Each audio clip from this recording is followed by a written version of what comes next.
Years ago, the great screen actor Jimmy Cagney was working with a young actress that was about to be fired. He went to the director and said, "Let me talk to her." And he walked over to the actress and he said, "Look, it's simple. You walk in the room, you plant your feet, look me in the eye, and tell the truth." The logo of the X-Files is "The truth is out there." The truth is out there.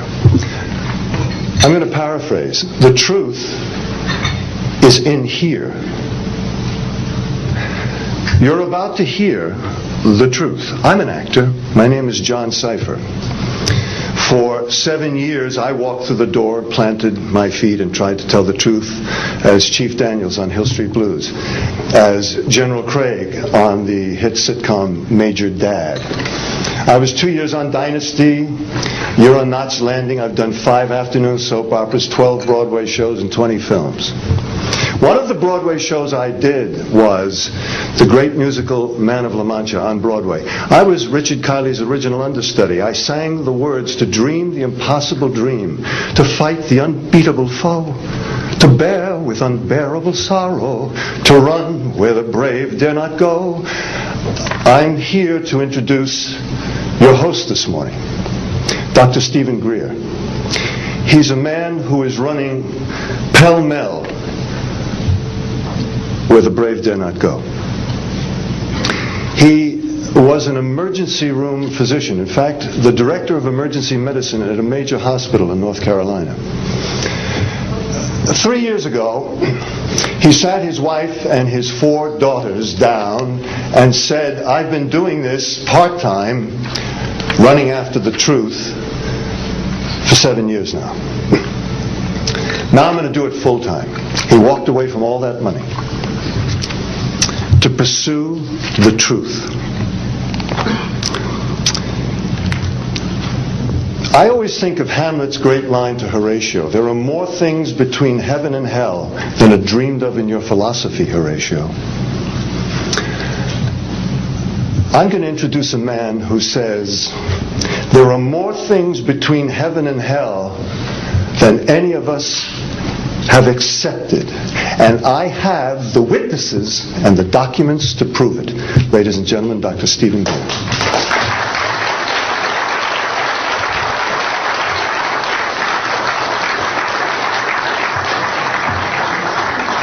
Thank you very much, John.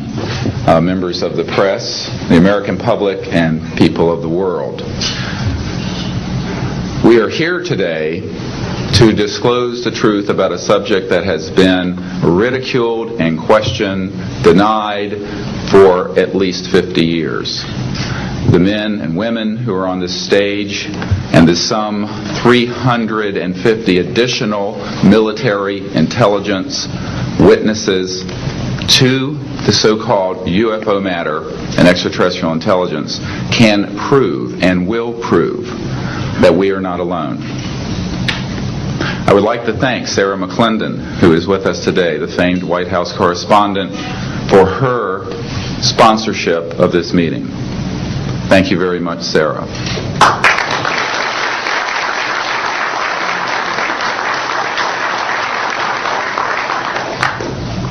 In 1993, a group of military advisors to this project and I met out in the countryside in Virginia.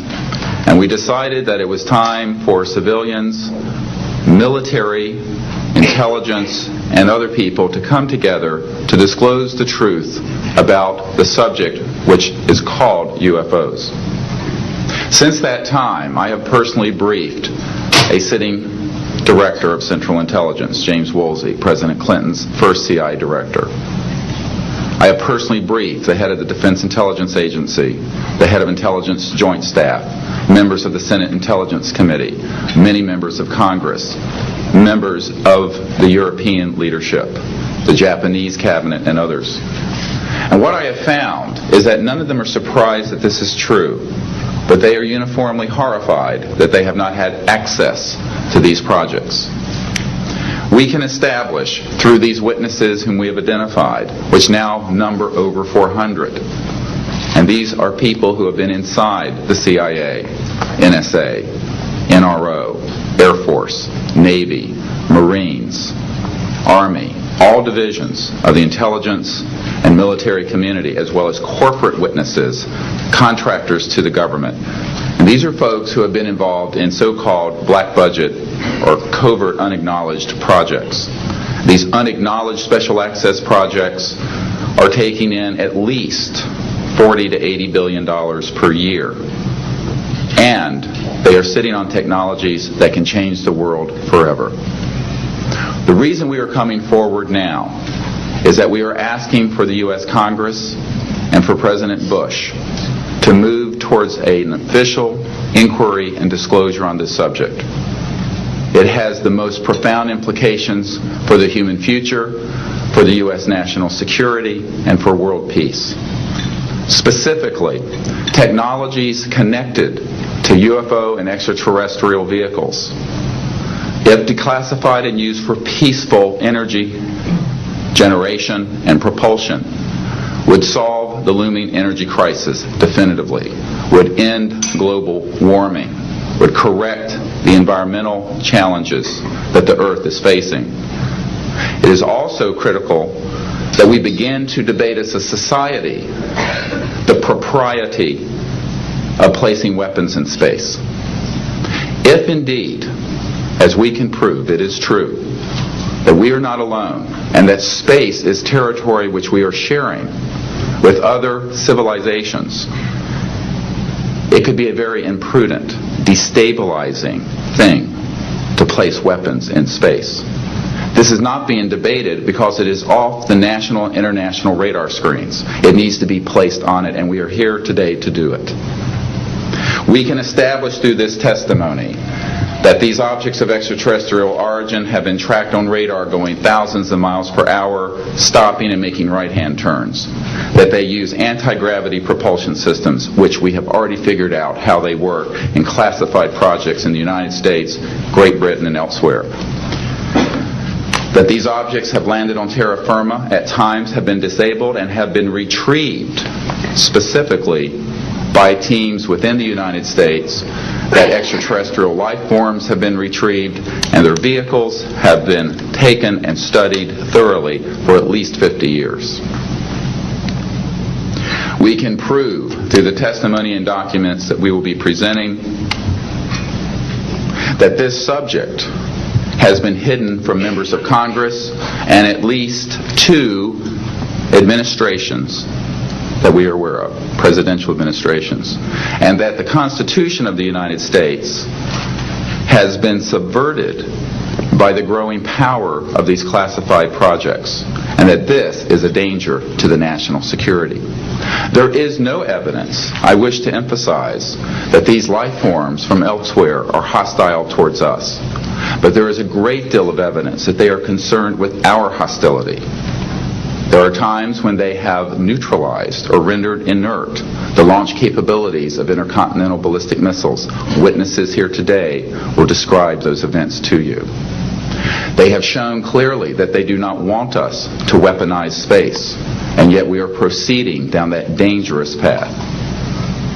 And it will be established that these projects, because they have not been supervised properly by the Congress, by the U.S. President, by the international community, have become a threat to the national security. And for this reason, we feel we must disclose the facts.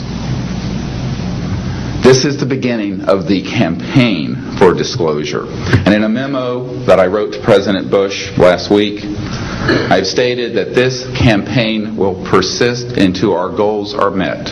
And they are as follows: that we have open, honest hearings on the subject in the U.S. Congress, that there be a permanent ban on the weaponization of space or the targeting of any objects of extraterrestrial origin, that there be a full and complete study of classified technologies connected to this subject to see how they could be properly declassified and applied for peaceful energy generation so that the world may get off of fossil fuels in enough time to prevent greater ecosystem damage, or war over the looming energy crisis, which is sure to sweep the earth in the coming decade. This is a matter of the most pressing import. It has been ridiculed, yes. I know many in the media would like to talk about little green men. But in reality, the subject is laughed at because it is so serious. I have had grown men weep who are in the Pentagon, who are members of Congress, and who have said to me, what are we going to do? Here's what we will do. We will see that this matter is properly disclosed, and these courageous witnesses, the first 21 of over 100 that we have already interviewed on videotape, have stepped forward to speak the truth.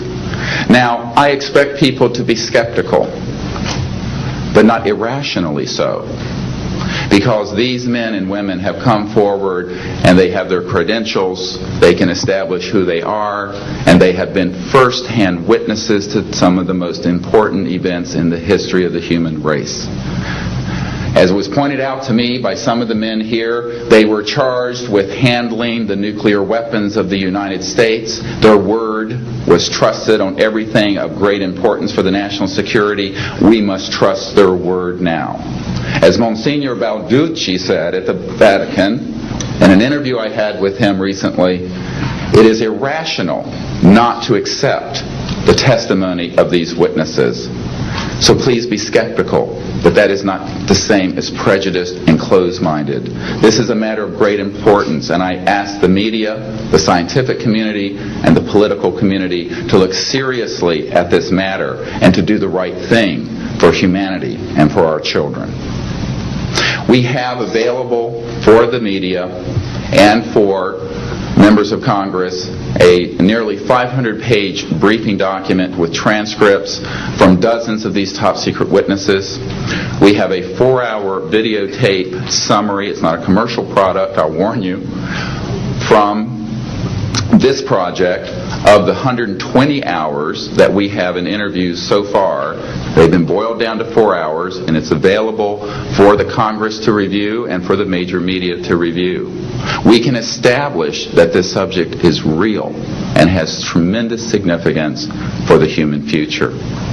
I ask on all of you who are listening to contact the members of Congress that represent you and the leaders around the world and other countries and ask them to hold an honest inquiry into this subject, to support a ban on weaponizing space, since we are sharing space with other life forms, and that we move quickly as a people to understanding that this is the end of the childhood of the human race.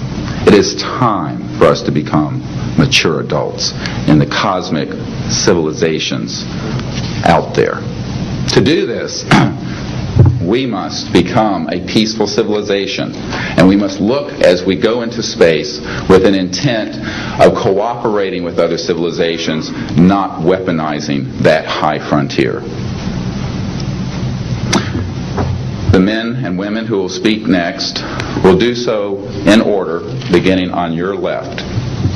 They will introduce themselves. I ask for the media to refrain from questions until each witness has spoken briefly about who they are and what they have personally been involved with or witnessed in their government, military, or government-connected careers.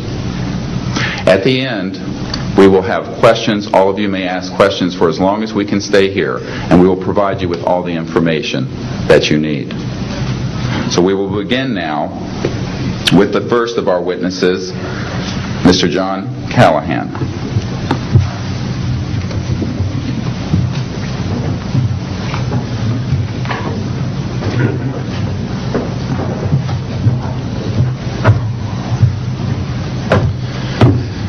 My name is John Callahan. I'm a retired FAA employee. I was the division manager for the Accidents Evaluation and Investigation Division in D.C. About 2 years before I retired, I received a call from Alaska region where the Region wanted to know what to tell the media. When I questioned, tell the media what, he says about the UFO, and it went downhill from there. What UFO? It turned out I told him what any government employee would do at that time was to tell him it's under investigation. And then I had him send all that data to the FAA's tech center in Atlantic City. The next day, my immediate boss, service director, Javi Safir, and I went to Atlantic City. I had just purchased a new video camera, and I videoed the event.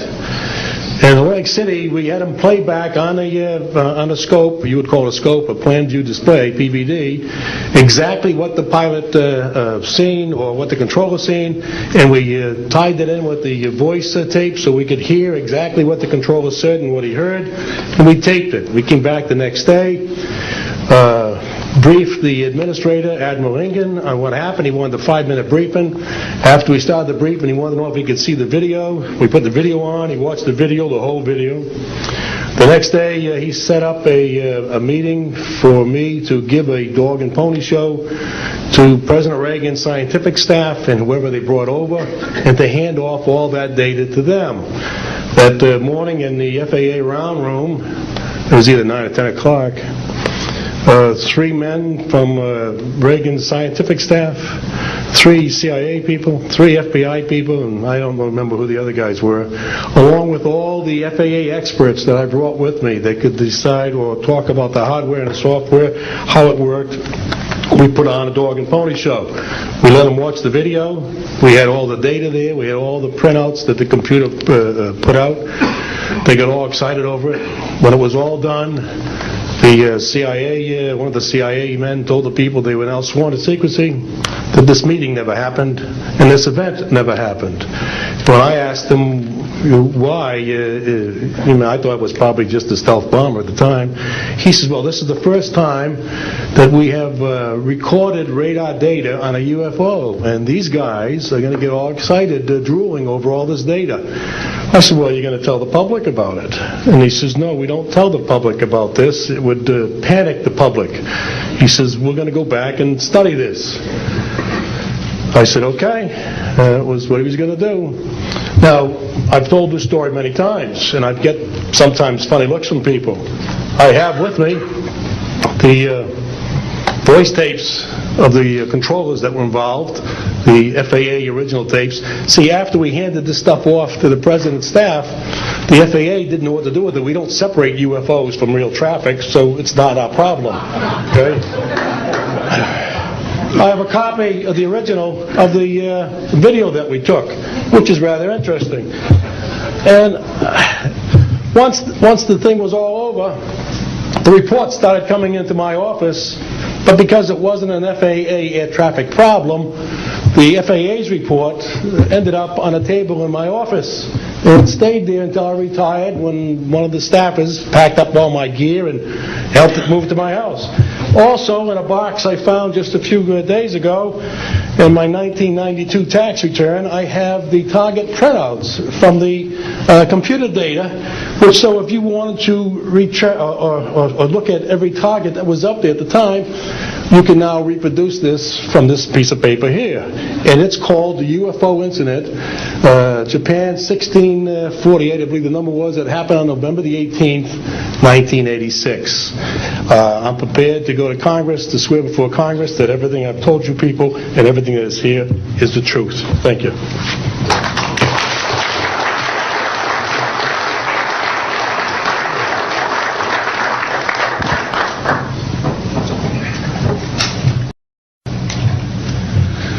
Good morning. I hope you'll pardon me. I'm a little bit nervous. My name is Charles L. Brown. I'm a Lieutenant Colonel, U.S. Air Force, retired, subsequently 7 years with the Foreign Service.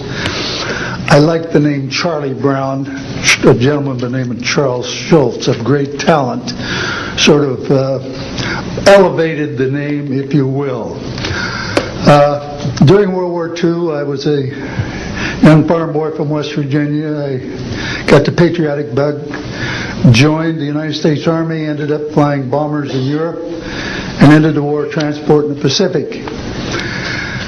Finished college in the late summer of '49, recalled to active duty in the newly formed United States Air Force. I was assigned to an organization called Office of Special Investigations. The Air Force, as most of you know, was formed in 1947. OSI, as a central investigative agency for the Air Force, was formed, I think, in 1948. So everything was relatively new. Needless to say, starting in '47, UFOs were rather new.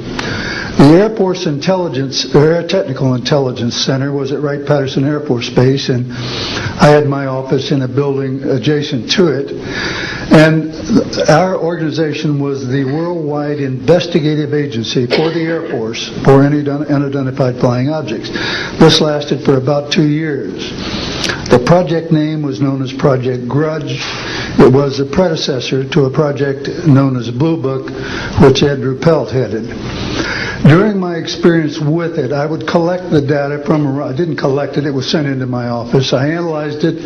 As a pilot investigator, I was able to offer some bits of advice to the Air Technical Intelligence people. Now, you might visualize a massive office, but as I recall, we had a first lieutenant, a secretary, and a technical sergeant. That was the essence of Project Blue Book when it started, or Project Grudge. Blue Book, and expanded somewhat. During the review as an analyst of these various documentary reports, if you will, or documents, I became clearly convinced that there was substance to what was being reported, in that we had ground visual, ground radar, airborne visual, and airborne radar confirmation of some of these sightings. The individuals who made the sightings were everything from airline pilots, military pilots, police officers, some of the people that your lives depend upon on a daily basis. These are very reputable and credible people.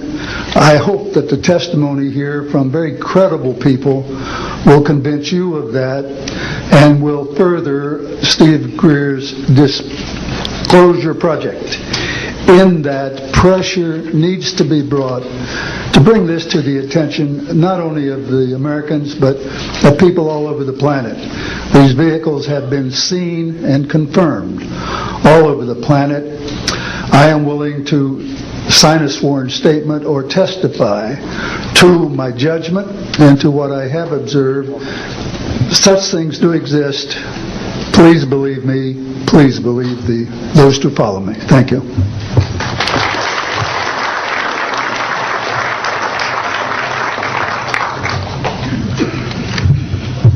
My name is Michael Smith. I was in the Air Force, a sergeant, from 1967 to 1973. I was aircraft control and warning operator. While I was assigned to Klamath Falls, Oregon, in early 1970, I arrived at the radar site, and they were watching a UFO on a radar that was hovering at about 80,000 feet. It sat there for about 10 minutes and then slowly descended until it dropped off the radar. It was gone for about 5-10 minutes, and then instantly reappeared at 80,000 feet, stationary. The next sweep of the radar, it was 200 miles away, stationary. It hovered there for about 10 minutes and redid the whole cycle twice more. When I found out what you normally do when you see a UFO, I was told that you notify NORAD, you don't necessarily write anything down, you don't write anything down, and you keep it to yourself. It's a need-to-know basis only. And NORAD one night called me about later in the year to let me know as a heads up that there was a UFO coming up the California coastline. I asked them what I should do about this. They said, nothing, don't write it down, it's just a heads up. And then late 1972, while stationed at the 753rd Radar Squadron in Sault Ste. Marie, Michigan, I received a couple panicky calls from police officers who were chasing 3 UFOs from Mackinac Bridge up I-75. So I immediately checked the radar, confirmed that they were there, called NORAD, and they were concerned because they had 2 inbound B-52s going to Kinslow Air Force Base. So they diverted them because they didn't want any proximity of the 2. And that night I answered many calls from the police department, sheriff's department and stuff. And my standard response was that there was nothing on radar. And I will testify to this under oath to a congressional hearing.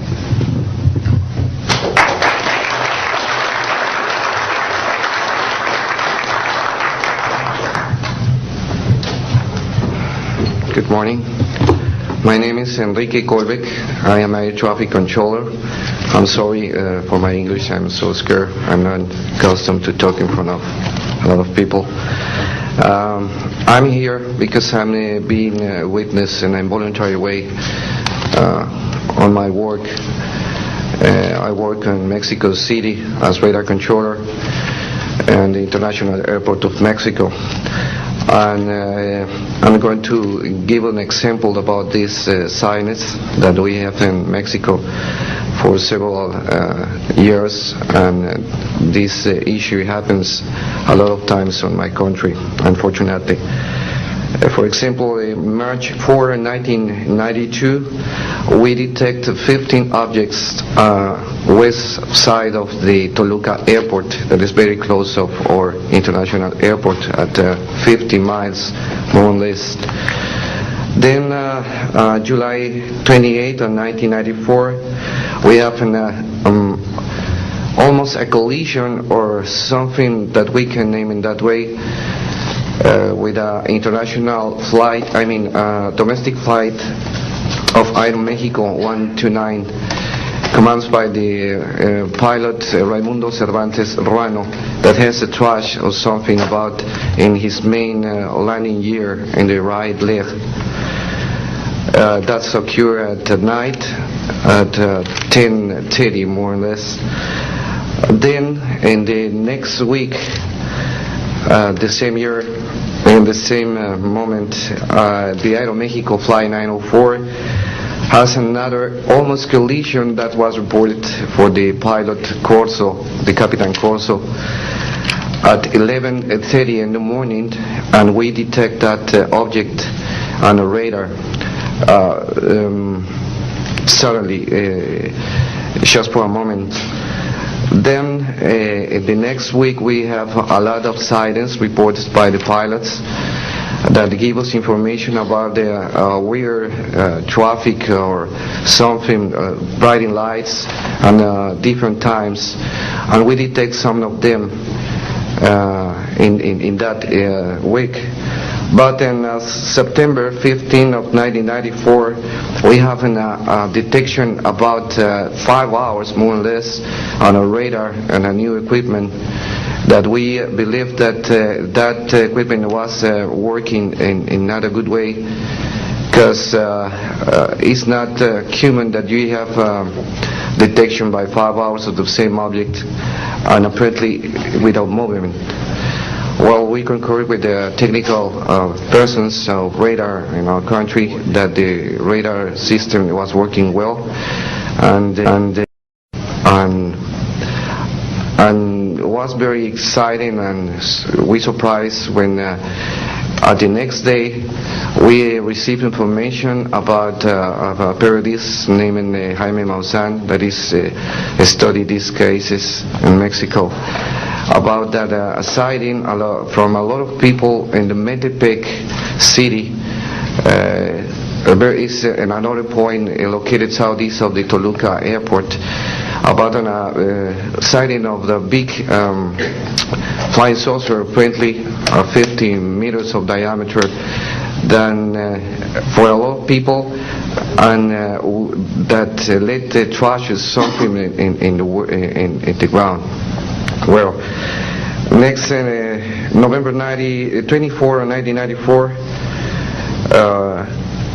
we have on service officially our new radar system, and after that moment we have information very exactly about of these sightings at the same time with the pilots and detections. That's why I'm here, because we consider in my country that this is very dangerous. We have a lot of more cases, but I don't want to use more time in this. But it's very important that the people on the world knows these events and consider that could be very dangerous for aeronautical situation, especially in my country. I don't know why in my country that's occur frequently, but the point is that happens, and we consider dangerous, and we had only unfortunately one trash, but we don't want to have another more. Thank you very much, and I'm sorry for my English.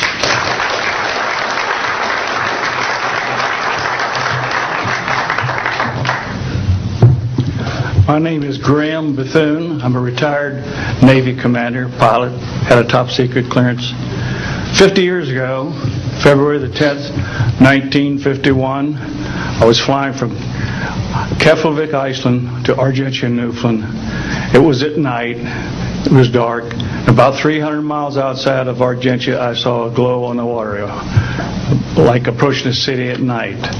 As we approached this glow, it turned to a monstrous circle of white lights on the water. We watched this for a while. The lights went out. There was nothing on the water. Next thing we saw was a yellow halo, small, much smaller than whatever it was launched from, and that was 15 miles away, up to our altitude. Because of the trajectory, I disengaged the autopilot, shoved the nose over to try to go under this thing. At that time, I heard a noise underneath. I thought maybe it hit us. It was actually some of the crew members ducking, and they collided, and a couple of them were injured. Then it appeared over to the right and moved out slowly and flew with us. It was still not at our altitude, but we could see the shape of it. It had a dome. We could see the coronal discharge. I went back aft to let the other pilot, Al Jones, take my seat to see what the passenger's reaction was. Came back to the cockpit, told him not to report anything, simply because what the psychiatrist had said to me, maybe they would lock us up. So basically, the instruments in the cockpit, we had 4 or 5 failures in the area of magnetic compass, the electromagnetic effect, in area of directional finders, and this type of thing. The craft was tracked by radar in excess of 1,800 miles an hour. It never did get to our altitude. We had 31 passengers, plus the psychiatrist and the crew members, that all cited this at different areas. When we landed at Argentia, Newfoundland, we were interrogated by the Air Force, an excellent interrogation, Captain Paulson. When we landed at the Naval Air Test Center here at Patuxent River, we were required by Navy intelligence to make out individual reports. Out of the National Archives, I have the 18-page official Navy and Air Force report. I've made up a report to straighten out all the truth. There's a stack of books out there this high that have written all of this up. So the truth is here. I will testify under oath before Congress that everything that I have said is true.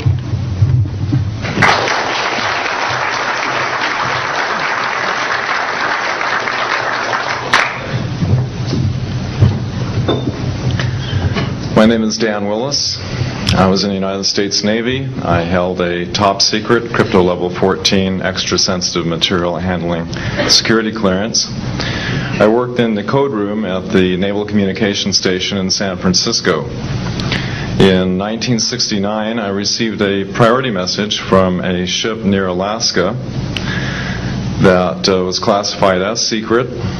The ship reported merging out of the ocean near port bow, a brightly glowing reddish-orange elliptical object approximately 70 feet in diameter emerged out of the water, shot into space, traveling at about 7,000 miles per hour. This was tracked on ship's radar and substantiated. Years later, I worked at the Naval Electronic Engineering Center in San Diego for 13 years. The co-worker who I worked with worked at the NORAD facility when he first started working at the facility, he noticed objects going on the screens that track everything out in space and in the air, objects going off the scale, doing right-angle turns. When he inquired, his older supervisor advised him that, quote, it was just a visit from one of our little friends. I thought this was a little unusual. These statements are true. I'm willing to testify under oath before Congress. Thank you.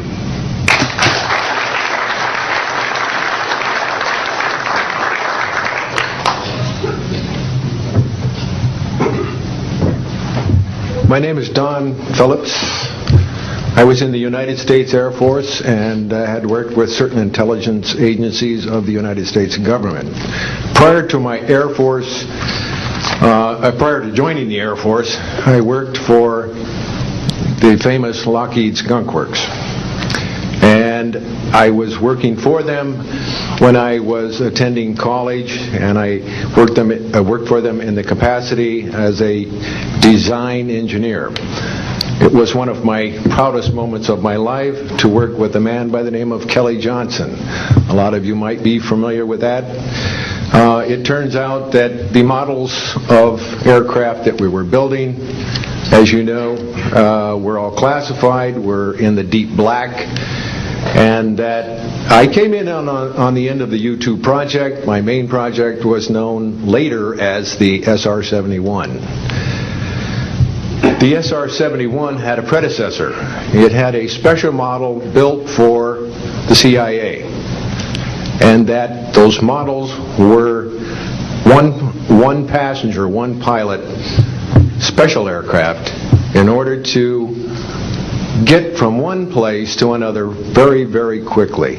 Now these SR-71s, as we know them, the Blackbird, are the type of aircraft that are still classified in a sense as far as the altitude that it flies at and also the speed records that it holds. I'm very proud to say that this aircraft played a big part in helping to end the Cold War. The aircraft, the predecessor aircraft, there's strong evidence to suggest that perhaps these aircraft had a different role once in the air. Each pilot, and I know a few of them, each pilot had an assignment before they took off, okay? They learned about the assignment immediately prior to takeoff, and there's strong evidence to suggest that there was a dual role in that they were monitoring some type of traffic to and from planet Earth. This can be verified at a later point. I'll jump into my military experience. My first field assignment for the United States Air Force was at Las Vegas Air Force Station. And that was my first experience with Las Vegas, and I couldn't understand why people were being so excited about going to a place such as this, but I soon found out about a year later. Nellis Air Force Base is located there. Nellis is a major training center for different types of special aircraft and fighter aircraft, one of the premier training sites for pilots all around the world. However, when I learned that my assignment was at a radar site 50 miles out of town, up near Mount Charleston, I had no idea where I'd be, so finally in the daylight I was able to find the location and reported in 1965 for duty.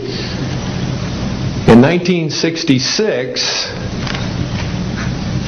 early in the morning, about 1 to 2 a.m., I was staying there on base, and our barracks were at about 8,000 feet.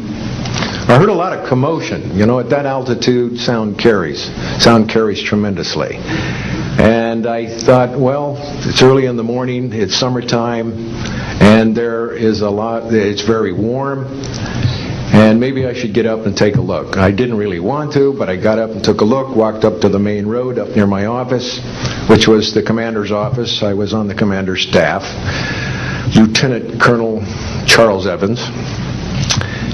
And I was saying, who's making all this noise? Who's making all this noise at this time of the morning?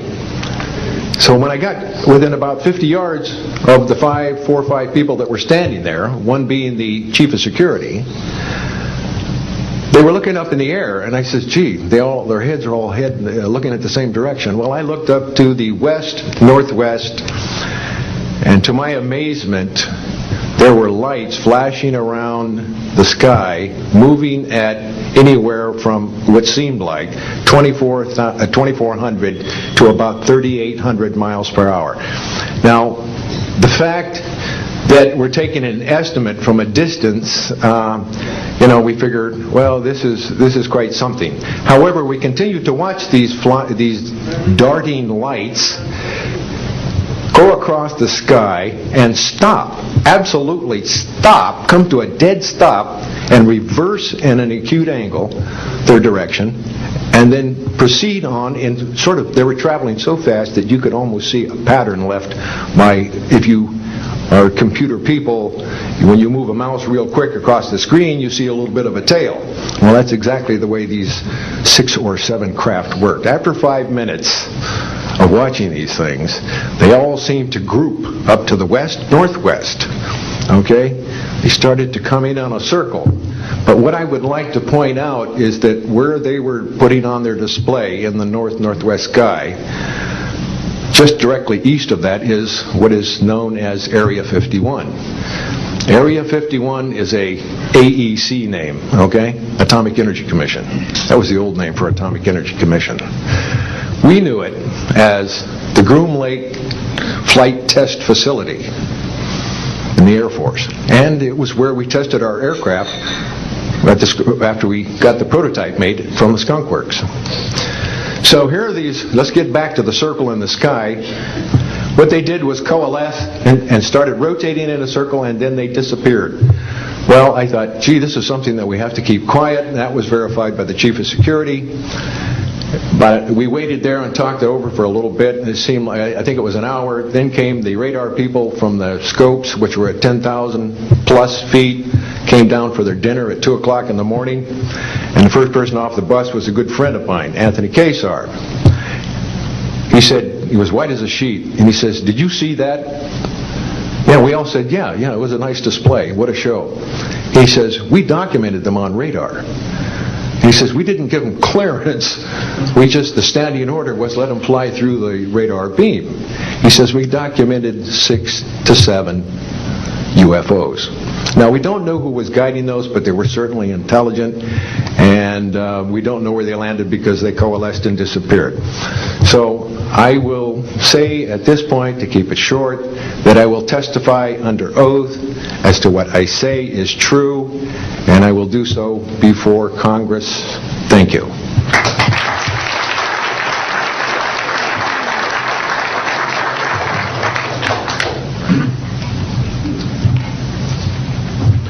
My name is Robert Solis. Contrary to what it says on the card, I was not a lieutenant colonel in the Air Force. I was in the Air Force active duty after I graduated from the Air Force Academy in 1964 until 1971 and separated as a captain. In March of 1967, I was stationed at Malmstrom Air Force Base, Montana, as a missile launch officer, Minuteman Missiles.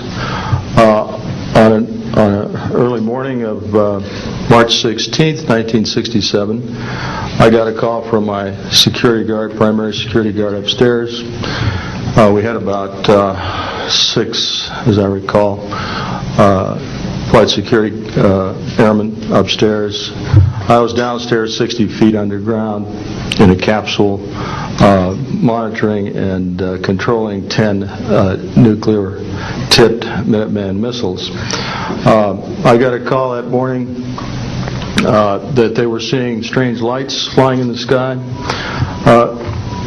I disregarded that call. Told them to call me when something more significant happened. I got another call subsequent to that call, and this time it was a more intense tone in the guard's voice. It was very clearly very frightened.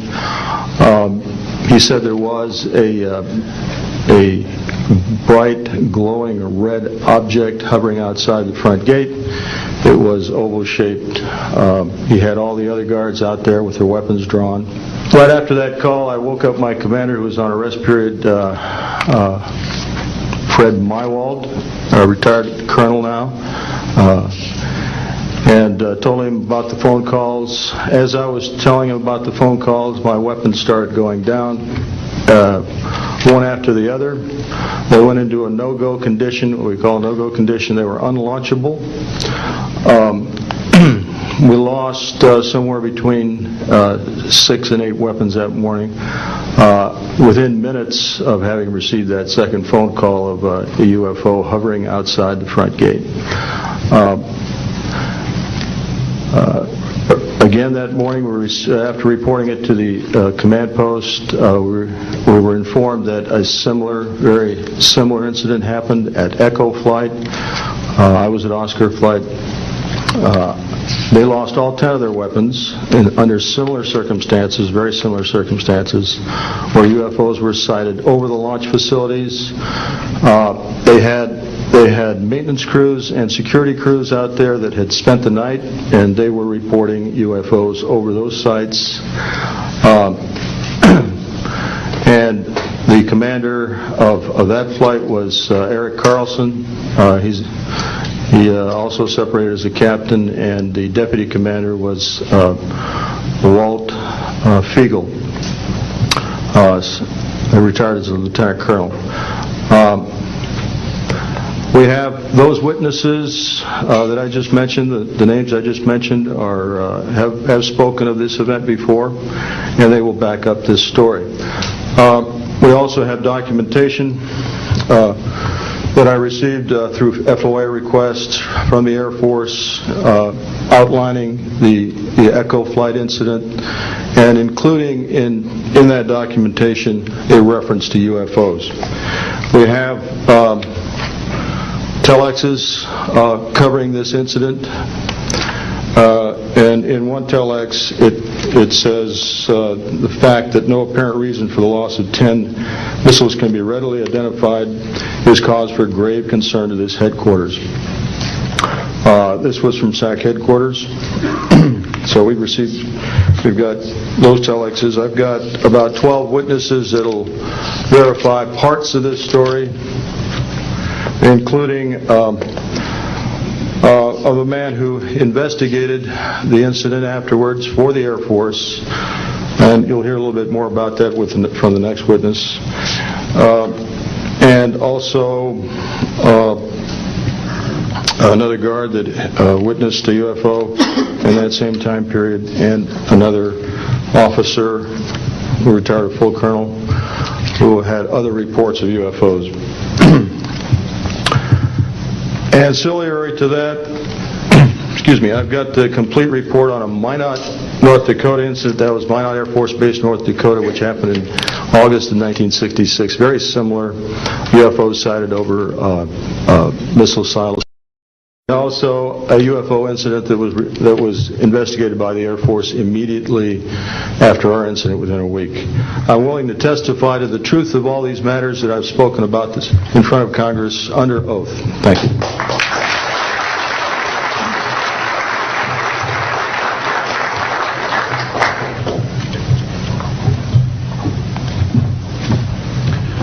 Good morning. My name is Dwayne Arneson. I served 26 years as a communication electronics officer in the U.S. Air Force, all over the world, including Vietnam. I was lucky to be selected to be commander of 3 different units in the Air Force. I held the top secret SCI TK clearance, and for those who know, it is slightly above top secret. I retired in 1986 as a colonel at Wright-Patterson Air Force Base in Ohio. I would like to relate about 3 different experiences, if you will, that relate to UFOs. As a young lieutenant over in Germany, Ramstein Air Base, Germany, back in the early 60s, I was in charge of the cryptographic center. I had a top secret crypto clearance at that time, and I can clearly recall seeing a message that went through my crypto center which said that a UFO had crashed on the island of Spitsbergen, Norway, and the team of scientists were coming to investigate it. Going forward to the 1967 time frame, I was assigned to the 28th Air Division at Great Falls, Montana, and I was the officer in charge of the communications center there. Also, I was a top secret control officer for the division.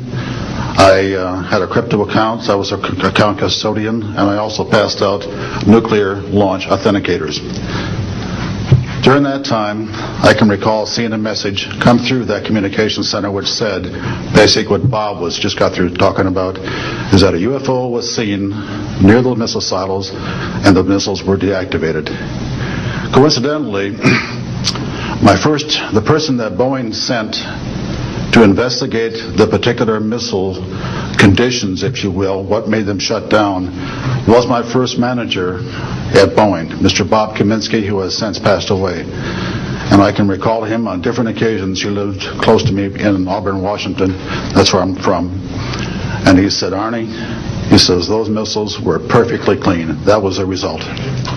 So, then one last incident concerned when I was as a commander of the unit in Great Falls, or in Caswell Air Force Station, Maine. I had contacts with the security police at Loring Air Force Base, and they told about UFOs that were seen near the nuclear weapon storage areas on Loring Air Force Base. And I'd be glad to testify to Congress that this is absolutely the truth. Thank you.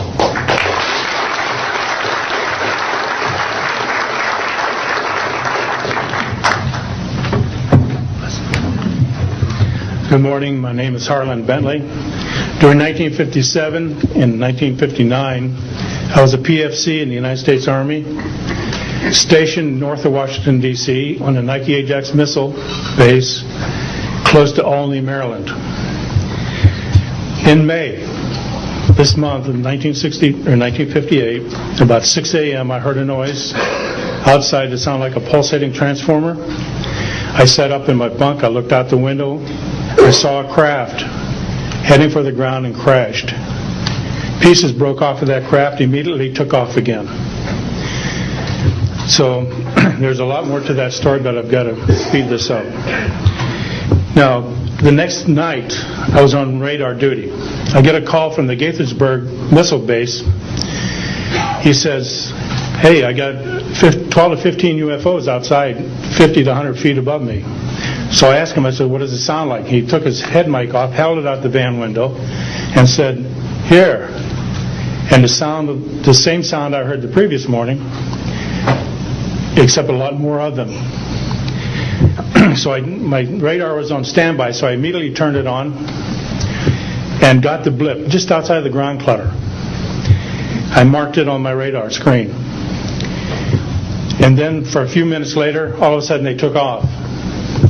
As they took off, the sweep came around, hit the blip. The second, when it came around, it hit it again. That blip was 2/3 away off my radar scope. In order to get that far at a constant velocity was 17,000 miles an hour. That was my first incident. 10 years later, by this time I received a Bachelor of Science degree in Electrical Engineering, and I was working in California. Now, I'm sorry that all I can say is I was somewhere in California working on a classified project that had nothing to do with my experience that I had there. As I was working, and that was like 2 or 3 in the morning, California time, I heard a Houston astronaut communication link, comlink. I didn't pay much attention to it until I heard the word bogey. Of course, my ears picked up immediately. An unidentified flying object of some sort, whether it's a craft, meteorite, or whatever, was on a collision course with that module going to loop around the moon. So basically, I listened for some time, and then I stopped and went back to work. And then I heard, there they go. In the astronaut world, some of you may not know this, there's a term called green turtle. And it used to be, I don't know if it is today or not, but it used to be is you're not allowed to use profanity over the net. And the first person that does that, whoever hears it first and says green turtle, that astronaut's got to buy that man and his entire family a dinner at the most expensive place at Cape Canaveral. Well, to end this real quick, one of them said, damn. They went off, the UFOs took off. And he says, damn, that was fast. And somebody yelled, green turtle. And then he said another word, a synonym to crap. And then somebody else yelled, green turtle. And you could see him. He grit his teeth, as now he had to buy 2 expensive meals. And my particular experience, I will testify before Congress if necessary, and explain exactly what happened. Thank you.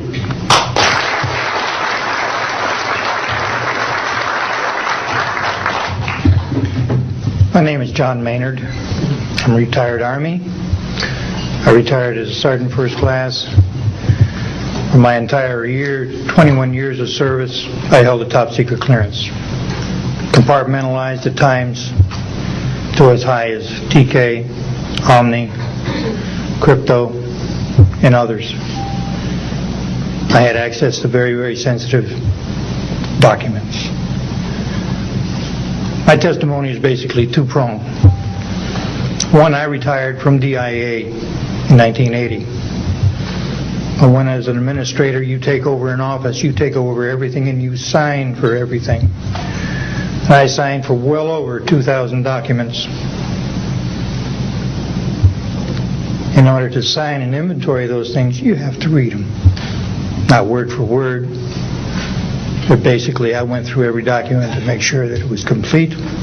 It was there as they told me, that when I turned my charge over to the next person, those same documents were there. So I got quite a good knowledge of what was going on in those documents, and believe me, there are many, many different references to UFOs. There was also NPIC pictures that shows that it would targeted objects that were casing you out. Now, I worked on the SALT 1 and SALT 2 areas for the office that I worked in. So we were taking pictures all the time for verification of nuclear disarmament. And there were some objects in those pictures that didn't belong there. The second prong to this whole thing is that a lot of people talk about conspiracies over a shadow government. I'm willing to testify before Congress that these black operations do exist. I nearly became part of it. But I saw the light, I think. Or was it? And I got out. And that's it. We have to disclose what we know. And I am willing to testify before Congress under oath, or before any other organization, that what I witnessed was true.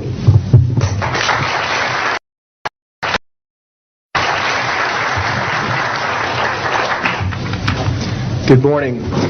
My name is Carl Wolf, and I was a precision electronics photographic repairman with a top secret crypto clearance in the United States Air Force. I was stationed at Langley Air Force Base in Virginia. In 1965, in mid-1965, I was loaned to the Lunar Orbiter Project at NASA on Langley Field. Dr. Colley was in charge of that project. They had problems with a piece of electronic equipment that was bottlenecking their production of photographs. I went to the facility, and when I walked into the facility, there were scientists from all over the world. I was stunned, actually, to see people at a NASA project from all over the world. It didn't make any sense to me initially. I was taken into the laboratory where the equipment was malfunctioning. I couldn't repair it in the dark. I asked to have it removed. A Airman Second Class was in the dark room at that time. I was also an Airman Second Class. I was interested in how the whole process functioned, how the data got from the lunar orbiter to the laboratory. I asked the young man if he'd describe the process to me. He did. About 30 minutes into the process, he said to me, in a very distressed way, by the way, we've discovered a base on the backside of the moon. And then he proceeded to put photographs down in front of me, and clearly in these photographs were structures, mushroom-shaped buildings, spherical buildings, and towers. And at that point, I was very concerned because I knew we were working on compartmentalized security. He had breached security, and I was actually frightened at that moment. And I did not question him any further. And a few moments later, someone did come into the room. I worked there for 3 more days, and I remember going home and naively thinking, I can't wait to hear about this on the evening news. And here it is, more than 30 years later, and I hope we hear about it tonight. And I will testify under oath before Congress that what I'm saying is the truth.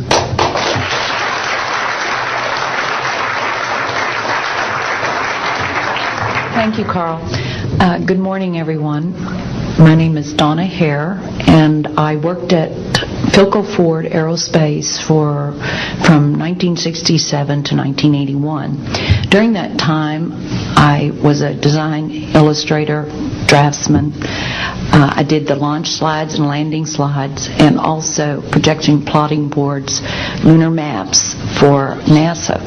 We were a contractor, but most of the time I worked on site, in Building 8. I had the opportunity to do extra work during downtime, which was between missions, and I walked into a photo lab, which was the NASA lab across the hallway. I had a secret clearance, which is not that high, but I was able to go into restricted areas, which this was. At the time, I was talking to one of the techs in there, and he drew my attention to a photograph, a NASA photograph. It had a dot on it, and I said, "What is that?" Well, he drew my attention to it, and I said, "Is that a dot on the emulsion?" And he said, and he's smiling, and he has his hands crossed, and he said, "Round dots on the emulsion don't leave round shadows on the ground." And this was an aerial photograph of the Earth, I'm assuming the Earth, because it had pine trees on it, and the shadows of the craft, or whatever it was, were in the same angle as the trees. And by its very nature, UFO, and I wanted to clarify that to a gentleman that was talking to me, means unidentified. So I did not know what this was. But I realized at this point that it's very secret, that it was kept secret, because I asked him, "What are you going to do with this piece of information?" And he said, "We always airbrush these out before we sell them to the public." So they're pesky little creatures appearing on this photograph they wanted to get rid of. After that, I decided I would ask questions to other people that worked there. And I found that I had to ask them away from the site and not on site. A guard told me that he was asked to burn some photographs and not to look at them. And there was another guard guarding him, who was in green fatigues, watching him burn the photographs. And he said he was too tempted. He looked at one, and it was a picture of a UFO. And he was very descriptive. I can go into that later with anyone. He immediately was hit in the head, and he had a big gash in his forehead. He was knocked out, and he's terrified, so he would have to be protected. Another incident, I knew someone in quarantine with the Apollo astronauts. He told me that the Apollo astronauts saw craft on the moon when we landed. And that is what he told me. And he also was afraid. He said that the astronauts are told to keep this quiet. They're not allowed to talk about it. So I do want to let you know that I worked out there for a number of years, and I ran into this. So it's not something everyone knows that works out there for a long time. My boss didn't know about it. Some people that sat right next to me didn't know about it. It's very strange, because I don't know how they can do it, but they can let some people know about it and then others not. I'm willing to testify before Congress that what I'm saying is true, and thank you very much. Thank you.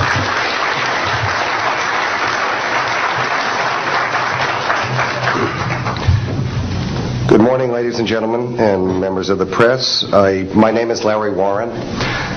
20 years ago, in 1980, I was a security specialist assigned to RAF Bentwaters, Woodbridge, NATO Air Force facilities in Suffolk, East Anglia. I had a secret security clearance. I guarded our backline nuclear weapons that were stored there at the time, without the knowledge of the people of Great Britain. I went through a portion of a 3-night UFO event where objects made incursions over our WSA, fired pencil-thin beams of light into them, and adversely affected the ordnance, possibly. These objects were on the ground on 2 different nights. potentially there was another life form seen. This is an unpopular truth. These events were of extreme defense significance to not only Her Majesty's government, but this government as well, and they are still shrouded in secrecy. They are very complex, they are very vast. This is more about a human rights issue than just a UFO issue. 20 years ago, this room would be empty. I see a turn in history.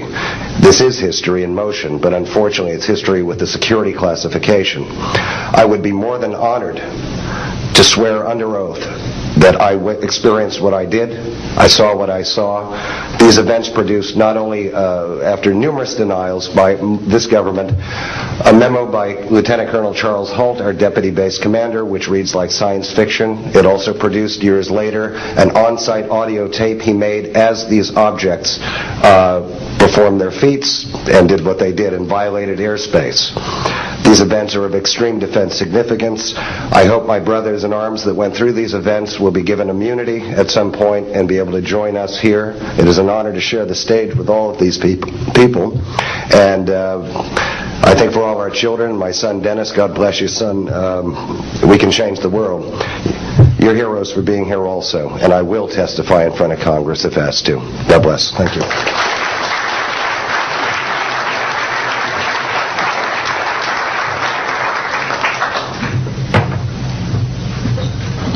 Hi, my name is George Filer III. The reason I'm here is because George Filer V is in the hangar and will be born on Friday. And I'm a retired intelligence officer and flyer with almost 5,000 hours, and I didn't believe in UFOs until London Control called us in the winter of 1962 and asked us, would we chase one? And we said, sure. So we let down from 30,000 feet to 1,000 feet where the UFO was hovering, and we went into a steep dive and actually exceeded the red line of the aircraft. So it's kind of dangerous chasing UFOs.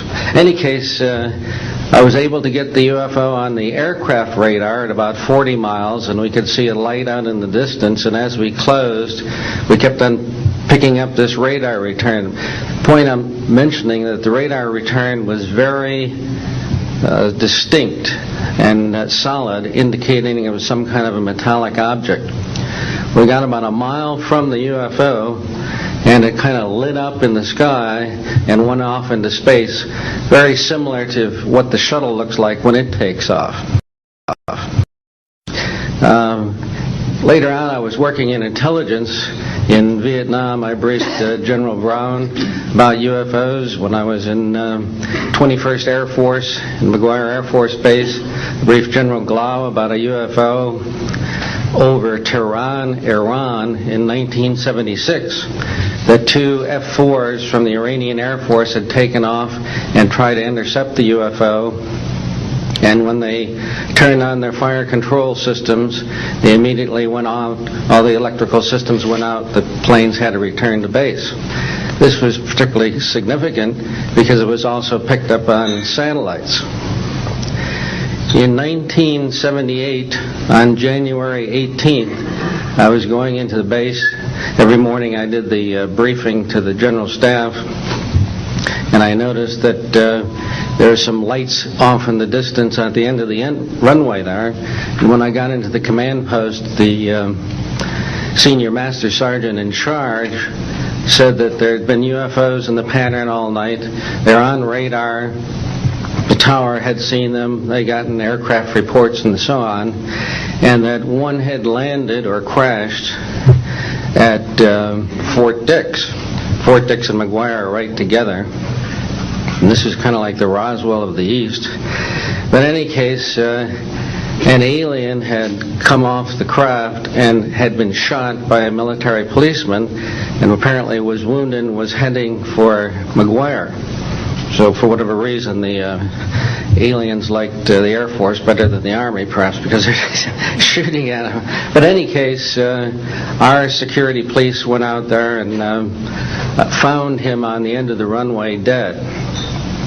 And they asked me to brief the general staff, General Tom Sadler, and at the 8 o'clock stand-up briefing. And I said, I don't think I want to do this. The general doesn't have a good sense of humor, and I'm not sure I believe this. So I did some checking, called the 438th Command Post, and everybody had pretty much the same story. And at 8 o'clock that morning, just before I went on, was going to brief this, and I was very worried about it. They said, don't brief it, that it's too hot, so to speak. That's pretty much my story, and I'm prepared to tell the story in front of Congress, and it is the truth. Now, because of this, I've stayed interested in UFOs, and I'm the Eastern Director of the Mutual UFO Network. And between the National Reporting Center and Peter Davenport and the MUFON, we get 100 reports a week on average of people from all over the United States that see these things regularly. And if you start checking, they're out there and they're low, and people are seeing them all the time. And these are highly qualified people, all of whom essentially give us the reports by email. Thank you.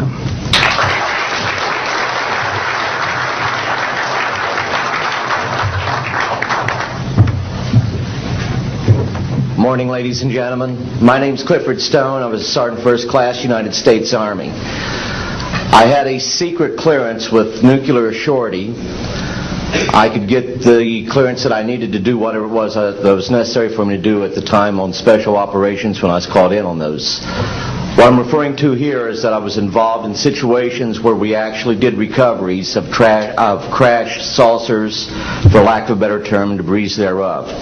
There were bodies that were involved with some of these crashes, also some were alive.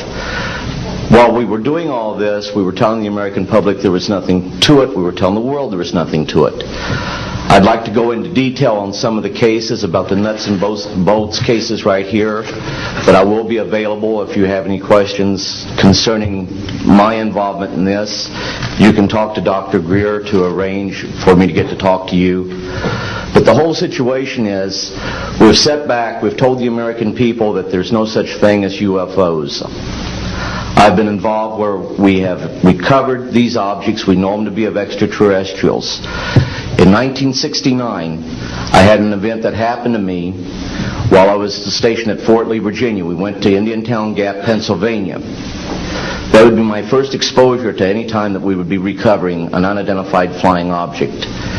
When we went there, we already had people that was already in the facility. We were a backup team, which was supposed to be NBC, because there was supposed to be some nuclear materials that was on board this craft.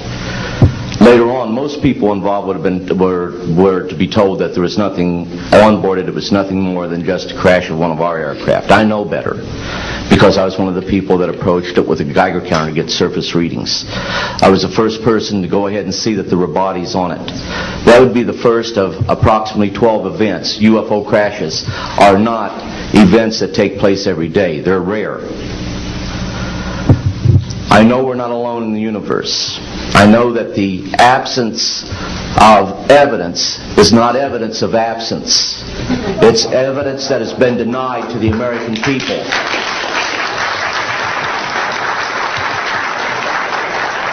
I stand before you today in my almighty God, and I tell you this. If Congress calls me in and says, will you testify in detail what you know, I stand here today prepared and ready to do just that. Governments must never lie to the people for no reason. Thank you.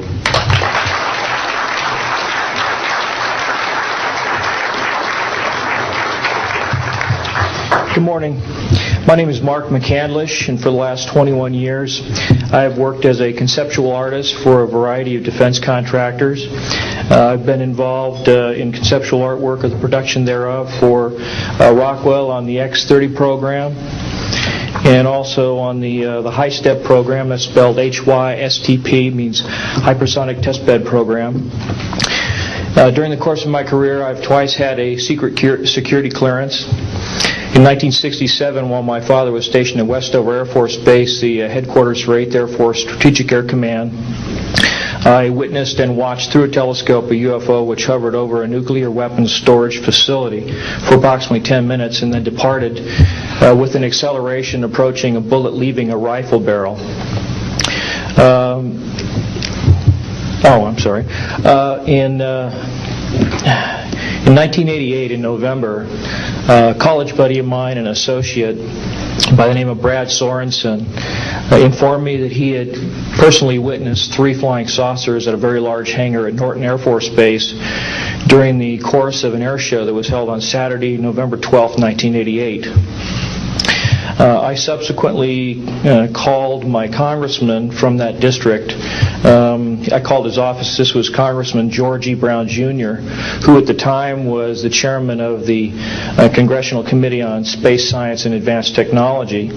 I naturally assumed that since this presentation that Brad talked about was for top military brass and certain congressional individuals, that his office must have coordinated this with the local Air Force Office of Public Affairs. A male staff member in Congressman Brown's office not only confirmed the exhibit, but the fact that there were 3 discs at that exhibit. These discs were hovering off the floor without any visible means of support. They were referred to as alien reproduction vehicles, also nicknamed the flux liner because they used high voltage electricity. Let's see. To keep things short, this is a diagram that I made based on a sketch that Brad Sorensen did for me in rough form shortly after he had his sighting, and subsequently cleaned that drawing up and made it much more accurate. And that's the drawing that Dr. Greer is holding there now. Later on, I obtained photographs that were taken in 1967 by a military pilot, Harvey Williams, flying a C-47 for the Air Force at 12,000 feet, approximately 25 miles southwest of Provo, Utah. This particular vehicle matches the so-called ARV in all proportions and respects in terms of the detail of the shape of the craft. And this was photographed, as I say, in June or July of June of 1967. I later spoke to a gentleman by the name of Kent Sellen that I met at an air show at Edwards Air Force Base in 1992, the first unveiling publicly of the B-2 bomber. He indicated to me that in 1973, when he was a crew chief working on experimental aircraft at Edwards Air Force Base, that he had unintentionally wandered into an area where there was a classified aircraft, namely the ARV. He described it in detail, and he added other details to the account concerning the configuration and the operation of the vehicle that Brad Sorensen was not aware of. Subsequently, Brad Sorensen met with the famous aeronautical designer Burt Rutan, gave him a copy of this blueprint which you've just been shown. Mr. Rutan felt that it was a joke and put it on his wall as kind of a joke. And a third party confirmed for me later that a Colonel Ray Walsh from Edwards Air Force Base was visiting Mr. Rutan, saw this blueprint on the wall and registered quite a degree of shock and anger, wanted to know where the hell he got this blueprint, because there was in fact such a craft at that time, approximately 1994-95, in a hangar at Edwards Air Force Base, North Base Complex at that time. Subsequently, I've done a lot of research on this product, this vehicle. I've come across a number of declassified documents that show that the Air Force, as early as 1960, was wind tunnel testing flying saucer shapes up to Mach 20. And I also have declassified NASA documents that show similar shapes. In fact, this is the document here that more or less details the wind tunnel testing up to Mach 20. This is the NASA document right here that was declassified, and it shows a variety of spherical and lenticular shapes that were flight tested up to, or I should say, wind tunnel tested up to Mach 6. I subsequently obtained a copy of an inter-office memo from Hercules Aerospace that describes a particular type of science involving something called zero-point energy and scalar waves. According to Brad Sorensen, this is the basis of the technology for these anti-gravity propulsion systems. This particular document here describes 6 different meetings involving the Defense Intelligence Agency and cooperative efforts with the Russian scientific community in investigating this, what is called the fundamental enabling technology that was originally discovered apparently by Nikola Tesla in the early 1900s. Anyway, I could provide you much more detail at a later time, and I am prepared to testify in detail concerning these events and their truthfulness before Congress. Thank you very much.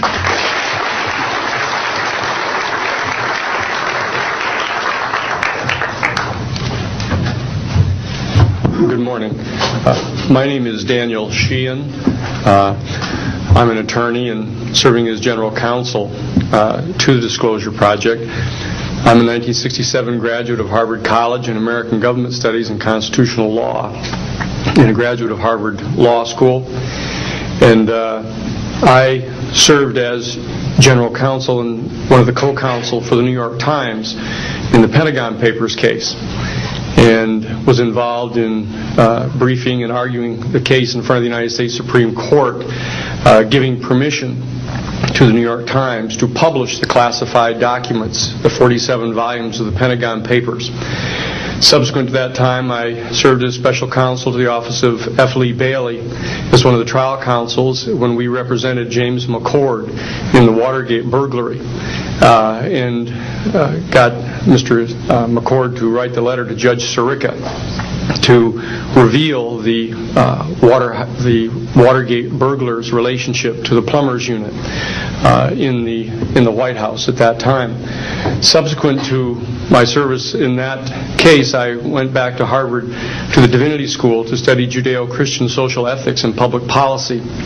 Did my master's work and PhD work there, and became general counsel for the United States Jesuit headquarters in Washington, D.C., assigned to the National Social Ministries Office and their public policy office. It was there in 1977 that I was contacted by Miss Marcia Smith, who was the director of the Science and Technology Division of the Congressional Research Service. She asked to meet with me, and I met with her, and she informed me that President Carter, upon taking office in January of 1977, held a meeting with then the Director of Central Intelligence, who was George Bush Sr., and demanded that the Director of Central Intelligence turn over to the President the classified information about unidentified flying objects and the information that was in the possession of the United States intelligence community concerning the existence of extraterrestrial intelligence. This information was refused to the President of the United States by the Director of Central Intelligence, George Bush Sr. The Director insisted that the President, in order to have access to this information, needed to have clearance to contact the Congressional Research Service, to contact the United States House of Representatives Science and Technology Division, to have them undertake a process to declassify this information, because the DCI suspected that the President was preparing to reveal this information to the American public. The Congressional Research Service Science and Technology Division, under the directorship of Marcia Smith, was contacted by the House Science and Technology Committee and instructed to undertake a major investigation of the existence of extraterrestrial intelligence and the relationship of the UFO phenomenon to this. I was contacted by Ms. Smith and asked, in my capacity as General Counsel to the United States Jesuit Headquarters, National Social Ministry Office, to see if we could obtain access to the Vatican Library, to obtain the information that the Vatican had with regard to extraterrestrial intelligence and the phenomenon of the UFOs. I pursued that with the permission of Father William J. Davis, the director of the National Office, and we were refused access as the United States Jesuit Order to the information in the possession of the Vatican Library. When I reported this to Ms. Smith She then later, subsequently, asked me to participate in a project which I can go into some detail during the question and answer period or later to individuals, pursuant to which I was given access to, as a special consultant to the United States Library of Congress Congressional Research Service, to the classified portions of the Blue Book project of the Air Force. At that point, it was in 1977, approximately May of 1977, I went to the Madison building of the United States Library of Congress. There was no one in the building at that time. It was brand new. I was directed to a basement office where there were two guards at the door and a third sitting at the table who took my identification, verified that I'd been designated as a special consultant to the Congressional Research Service of the United States Library of Congress, and was admitted to the room. I thereupon found photographs, some dozen photographs of what is unquestionably an unidentified flying object on the ground that had crashed and plowed a furrow in a field of snow, and it was embedded in an embankment. There were United States Air Force personnel surrounding this craft, taking photographs of the craft. And one of the photographs, I could see that there were some symbols on the side of the craft. So I proceeded through the photographs and found a close-up photograph of these symbols. I'd been instructed that I was to take no notes and had to leave my briefcase and all my identification outside of this room, but I had brought with me a yellow pad. And so what I did is I opened up the yellow pad and refocused the overhead camera onto the same size as the cardboard backing of the yellow pad, and I physically traced the copies of the symbols on the side of this craft, closed the yellow pad back, put the microfiche back into the canister, reclosed the box that I had, and I said, "It is time for me to." And I took this and proceeded to leave the office, at which point the security guards stopped me, and one of them said, "What is that you have there, Mr. Sheehan?" At which point I handed the yellow pad to him, and he flipped through all the yellow pages and never found the copy that I had. And so I took that with me and brought it to the United States Jesuit headquarters, had a meeting with the staff, with Father William J. Davis, reported this to them, was authorized at that time by the United States Jesuit headquarters to make a report to the National Council of Churches and to request that the entire 54 major religious denominations of our country undertake a major study of extraterrestrial intelligence, which they declined to do. I was subsequently asked to deliver a 3-hour closed-door seminar to the top 50 scientists of the Jet Propulsion Laboratory of SETI, the Search for Extraterrestrial Intelligence, which I did do in 1977. I'm more than happy to testify under oath to these details to the United States Congress, and would be happy to meet with any members of the press at that time.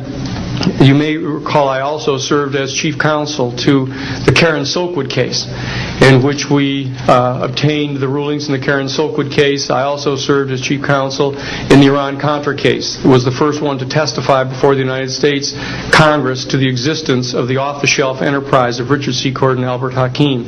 I'll be more than happy to share the details of what I believe to be the relationship between this off-the-shelf enterprise and the secret government, which is concealing this information from the American public. And I am happy and proud to serve as general counsel to the Disclosure Project. Thank you very much.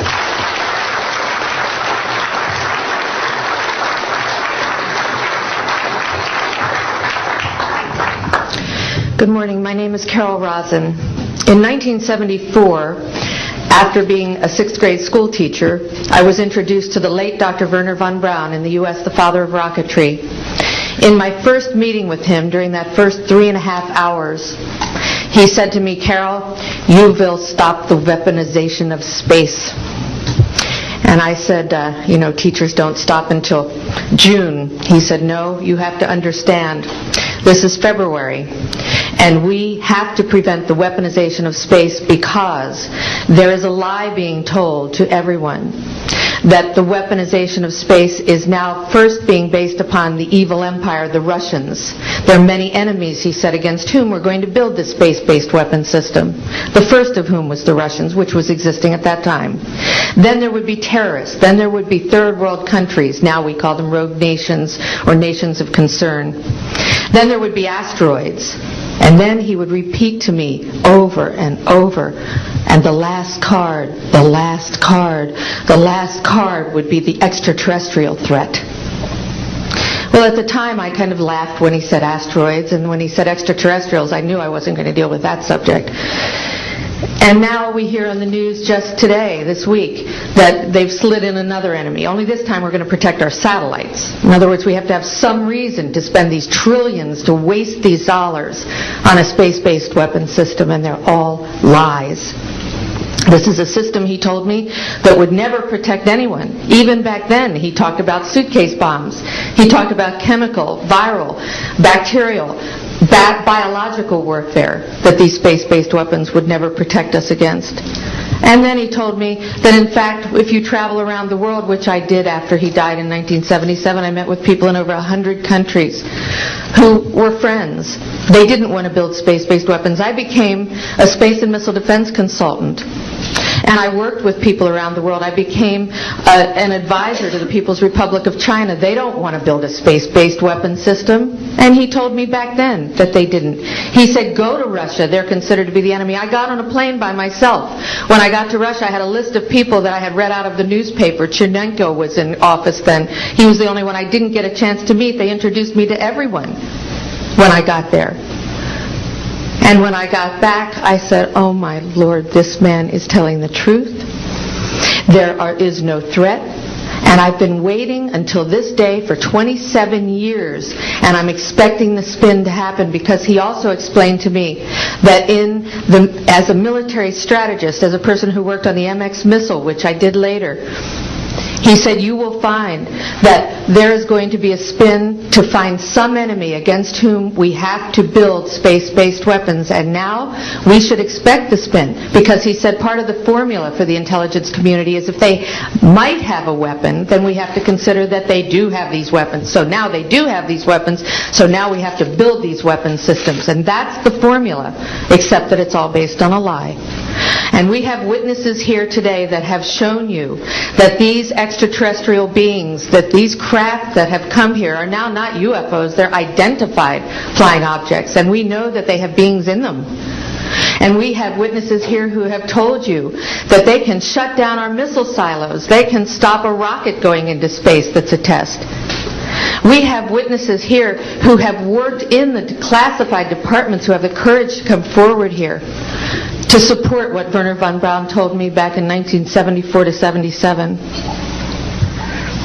And I will testify before the Congress that when I founded the Institute for Security and Cooperation in Outer Space, which I shut down a few years ago because I didn't believe we had a chance with this huge, integrated around the world, complex weapon system, that we had any chance at all of transforming that war industry into a space industry that could provide benefits, like Dr. Greer has said, of global warming. We can end that situation of that problem. We can end the energy crisis. We can build now non-polluting technologies. Wernher von Braun used to tell me that we could have cars back then that drove around off the ground. He described this to me on beams so that we have no pollution on this planet. And we can solve the problems of the people that are urgent and potential, and the other animals and the other cultures on Earth and in space.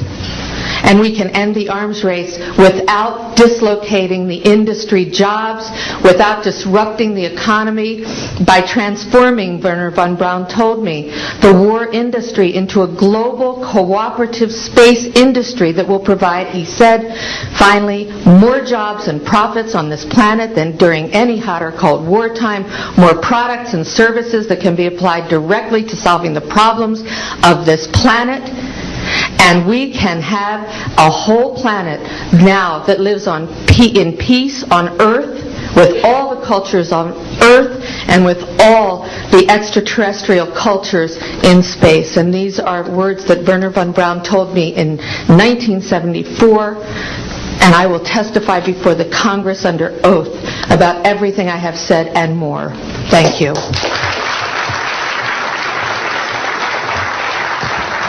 Thank you very much. I'd like to thank each of the witnesses and for your patience. We're running about 50 minutes late, and I do apologize for that.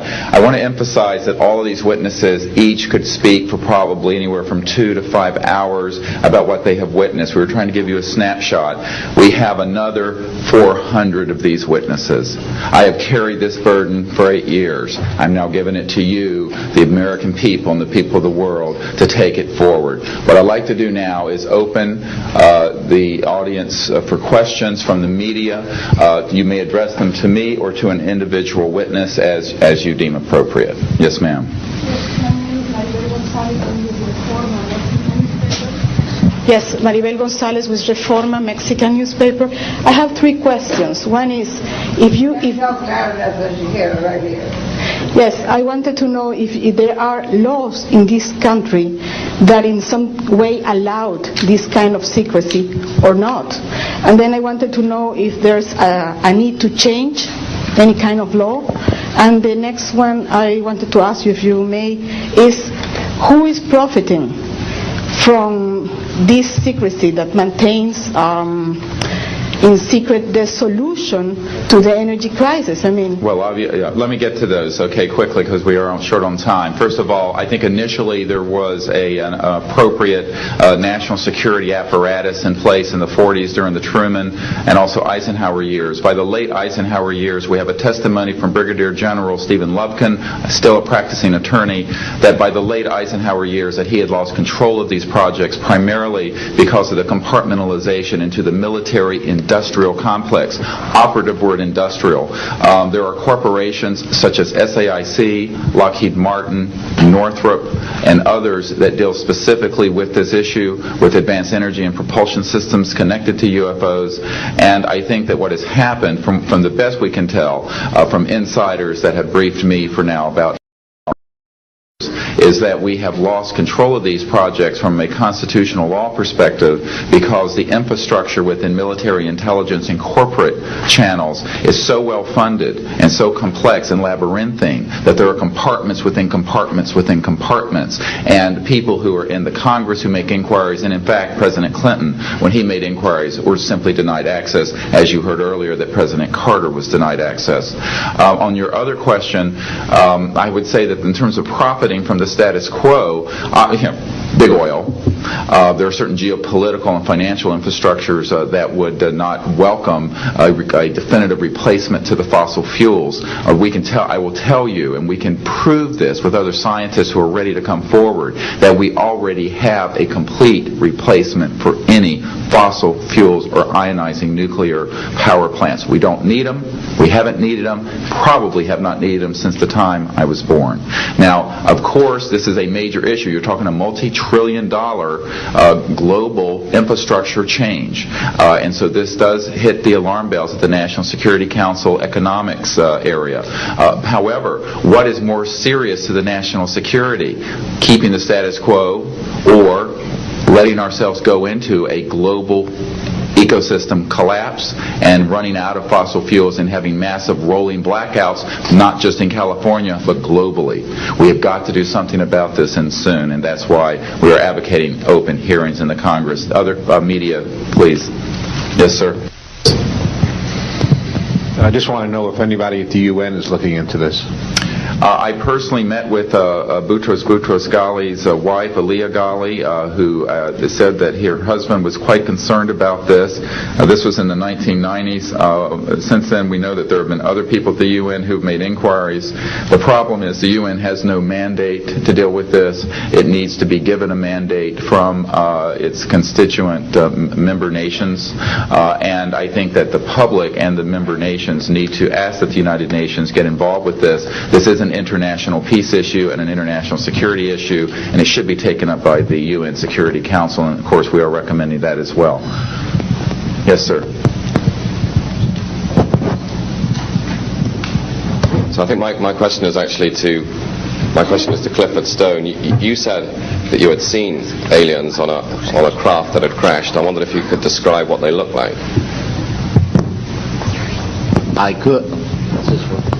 I could, but it would probably take a whole lot of time. The reason I state that, when I got out in 1989, we had cataloged 57 different species. You have individuals that look very much like you and myself that could walk among us and you wouldn't even notice the difference, except for some of the things that they might be able to go ahead, even in a dark room, and touch an object and go ahead and identify what color that object might be. They would have a heightened sense of smell, sight, hearing.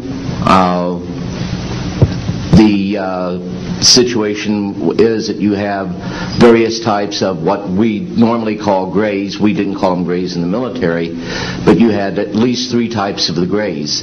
You had some that were much taller than we were. The unique thing that I'd like to point out for the most part is that the entities that we did catalog were in fact humanoid. Now this created a situation where the scientific community was trying to figure out why that would be the case, because you would expect that if life evolved on other planets that they would take on some type of other being, so to speak, not necessarily look humanoid or be bipedal such as we are. But apparently we got quite a few of the species out there that are humanoid in appearance, and that creates a question that yet has to be answered by science. Yes, and as I call on you, please state the news agency that you were with. Yes, ma'am. Deanne Divis with United Press International. Could you please address the vehicle that there was a drawing displayed of? Why would this vehicle be on display at an air show? What is the power source that you are asserting is going to be so very useful? And how can you determine that this vehicle is not something that is being developed, by a government agency?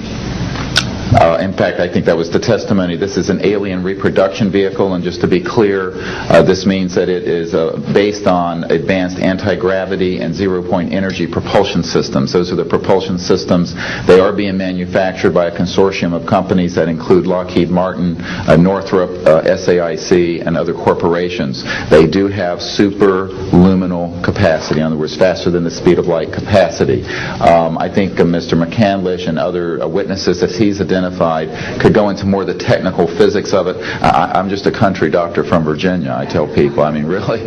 And but this is actually what is the reason it's called alien reproduction vehicle is that it's based on the study of extraterrestrial vehicles, but it is manufactured by human military intelligence, aerospace contracting arrangements. And this is very important. It means that we, Homo sapiens, have the ability to access this so-called zero-point field of energy, which is the ambient field of energy from which all matter and energy is fluxing, and can access that energy and generate all the power we need to run this planet without fossil fuels or pollution. Do you have any direct evidence, though, that this, we're talking about the same government that so appropriately named a snooper program Carnivore.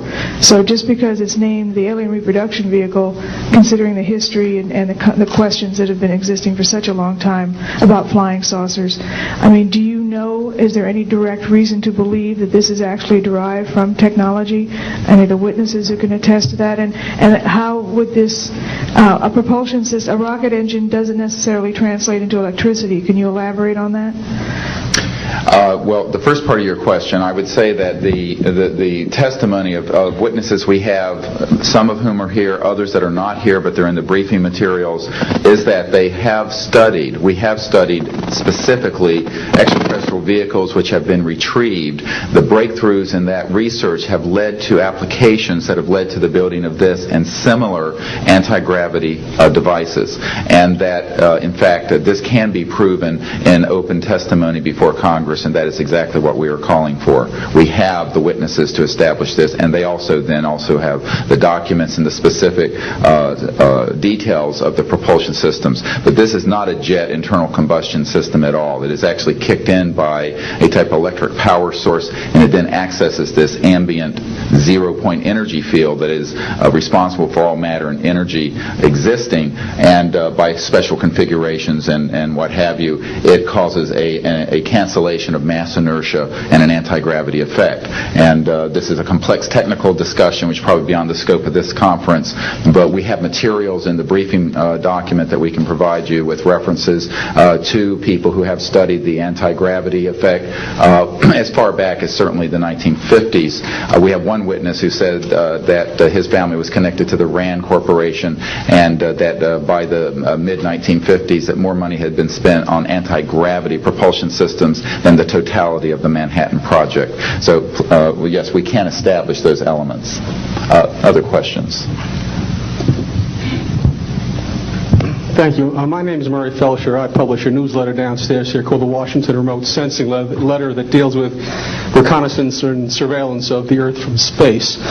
My question is this. Since 1972, with the launch of Landsat 1, and now with the launch of commercial space imagery, there are some archived, I would say, upwards of 35 million photographs of the Earth from space, and not one of them has shown a flying saucer. Are you suggesting that these have been airbrushed out? We're suggesting that there is a system before the public gets hold of anything that's off of a government-connected satellite. There is a compartmented operation that does indeed sanitize them from this type of evidence, and I think the testimony of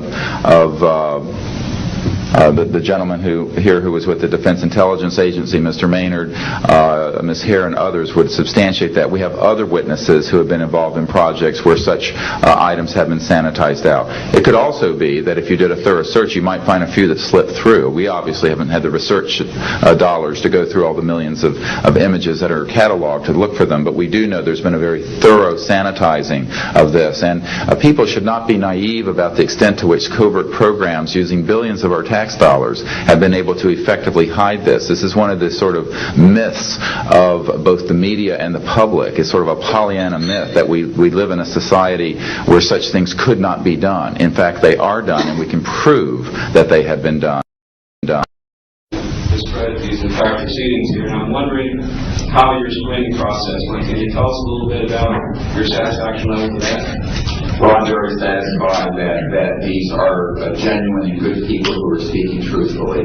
Out of 400 people that I'm dealing with, not 20 times this number, have I been fooled? Yeah, I'm an emergency doctor. Let me say something.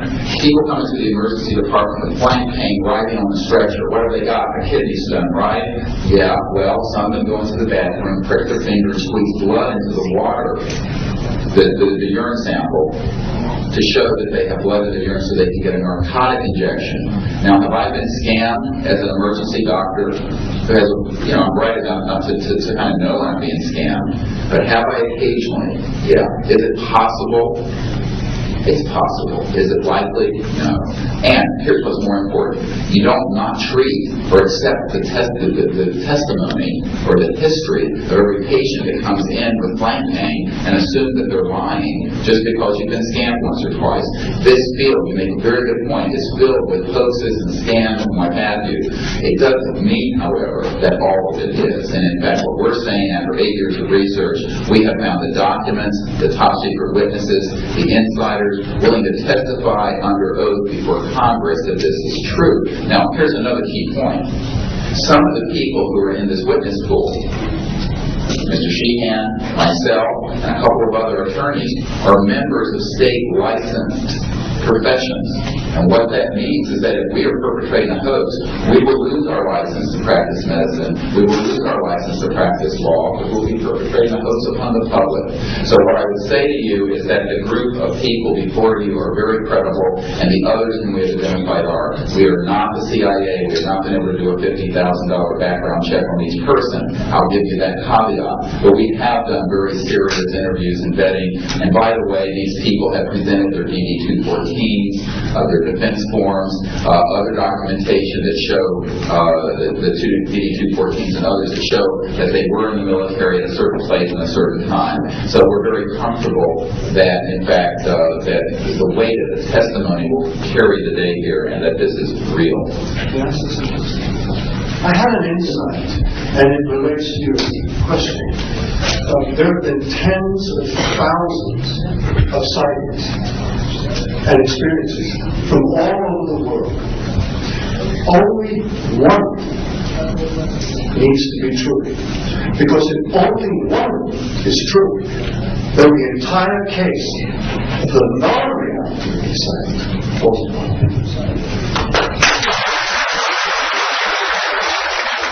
Such evidence out of the public domain, yes.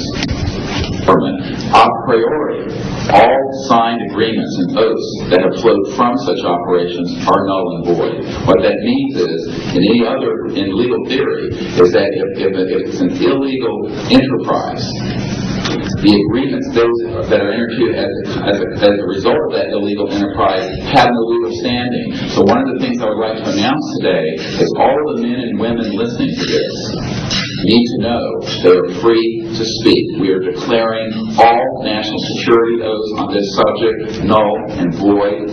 They have flowed from illegal operations that have no standing constitutionally. My people, my mother's family, who fought in the American Revolution, were prisoner of war with the British to help found this country, did not fight and die to form the United States so that this kind of chicanery can go on. So these men are free to speak, and there can be no legal repercussions against them. We have legal counsel who will also support this theory, and we're taking this to other constitutional scholars. It is time for that game to end. It is time for a new era in the human experience.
On occasion has also escaped the oversight of the president. We know for a fact that this has happened. I personally briefed President Clinton's first CIA director on this. I was informed that they had no access to these projects, although they knew they existed. I was told the same thing by the senior investigator for the Senate Appropriations Committee, a man named Dick D'Amato, who in 1994 told me that there was somewhere between $40 and $80 billion a year going into these classified projects, and that he, with a subpoena on behalf of the Senate and a top-secret clearance, could not penetrate them. He told me these were the varsity team of all black projects, covert projects. So this is really serious stuff, and it brings into question, have we gone down the road that Eisenhower warned us about a little too far when he said, beware of the military-industrial complex, that it can escape the checks and balances of our democracy. And I think on this particular issue, it in fact has, and it's time for the Congress to represent the people in this regard and to reassert its oversight of these projects. One last question. When you talk about putting the checks and balances back into place, talk about the passion of these people, if you would. How confident are they? Well, they know what they saw. I mean, these are men ranging from Air Force and NRO officials to people who have been contract agents for the CIA, to people who have been pilots in World War II and are heroes of our country, the greatest generation that Tom Brokaw talks about. And so what I have to say to you is that these people know what they saw. They're not going to be speaking about anything except what they directly witnessed. And we're not talking lights in the sky and swamp cats. We're talking people who have actually retrieved extraterrestrial vehicles who are going to be here today. Very good. We'll take one picture of that. That's concrete and that's based on reality. But anyone who does further research in this field will find that they are not hostile. None of them are hostile. They have shown us that they can shut down missile silos and rockets. They have not destroyed us, and they've been here for tens of thousands of years. We know of 50 years worth, more or less, of secrets. We know of major things. And the fact is, this hybrid breeding program that keeps being referred to? well, again, we're not dealing with these kind of things. We are dealing with credential, unimpeachable witnesses here who have worked in projects. We're not dealing with that. We're dealing with what we know. What we know is that these are not hostile entities. I don't know how to explain this to you, except the people here are all still here. The world is still here. And they have shown us what their technology is capable of doing.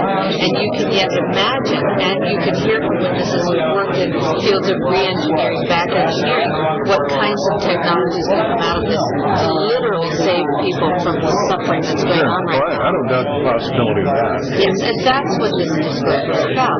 It isn't about these other kinds of stories that you have no proof of and nobody does. And the fact is, we hear of what we're saying. Well, they have removed artifacts. Well, again, we're not going to deal with this kind of story, and a lot of that is manufactured. That's the truth.